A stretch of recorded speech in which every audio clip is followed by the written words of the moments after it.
بسم اللہ الرحمن الرحیم. اردو قواعد میں ہم اس میں مشتق کو سمجھتے ہیں. وہ اس میں نکرہ ہوتا ہے جو کسی مصدر سے بنا ہو.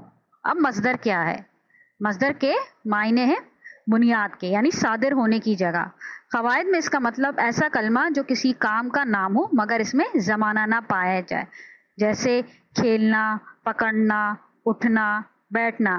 اب ان میں کاموں کا تو ذکر ہے لیکن اس میں وقت کا ذکر نہیں ہے، اور اس مصدر سے اس میں مشتق بنتا ہے، جیسے چبانا سے چبایا ہوا، لکھنا سے لکھنے والا، رونا سے روتا ہوا. اس کی کل 5 قسمیں ہیں.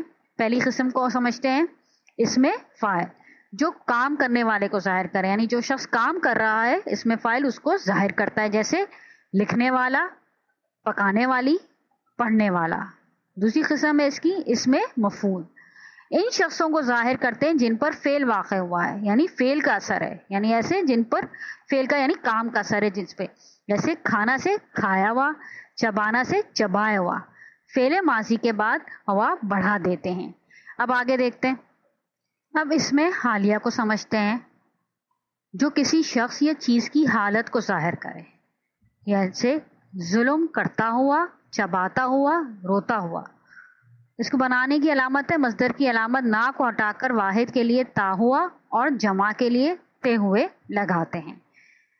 اب اس میں حاصل مصدر، اس میں کیفیت بھی کہتے ہیں، یعنی یہ مصدر جو ہے، یہ اسم جو ہے کیفیت بیان کرتا ہے تو اس کو ہم اس میں کیفیت بھی کہتے ہیں، یعنی وہ اسم جو اپنے مصدر کی کیفیت کو ظاہر کرے، جیسے دوڑنا سے دوڑ، سینا سے سلائی، لڑنا سے لڑائی.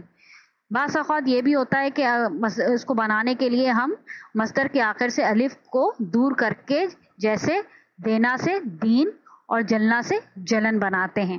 اور بھی کئی طریقے سے ہیں، جیسے ہٹ ہے، گھبرانا سے گھبراہٹ ہے، مسکرانا سے مسکراہٹ ہے، ہنسنا سے ہنسی ہے، ٹھگنا سے ٹھگی ہے، جھکنا سے جھکاؤ ہے، بچنا سے بچاؤ ہے، رکنا سے رکاؤ ہے. امید ہے ان مثالوں سے آپ کو اچھی طریقے سے سمجھ میں آ گیا ہوگا. آگے دیکھتے ہیں. اب اس میں مشتق کی آخری قسم اس میں معاوضہ کو سمجھتے ہیں، جو کسی محنت یا خدمت کے معاوضے کا نام ہوتے ہیں، یعنی جو معاوضے کے نام ہوتے ہیں وہ اس میں معاوضہ کہلاتے ہیں، جیسے دھلائی، رنگائی.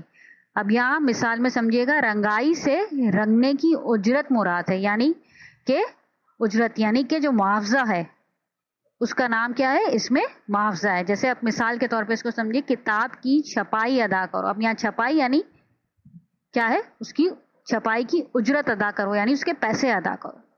یعنی جو کسی محنت یا خدمت کے معاوضے کا نام ہوتے ہیں اسے ہم کیا کہتے ہیں، اس میں معاوضہ. امید ہے آپ کو اچھی طریقے سے آج کا سبق اس میں مشتق کی قسمیں سمجھ میں آ گئی ہوں گی.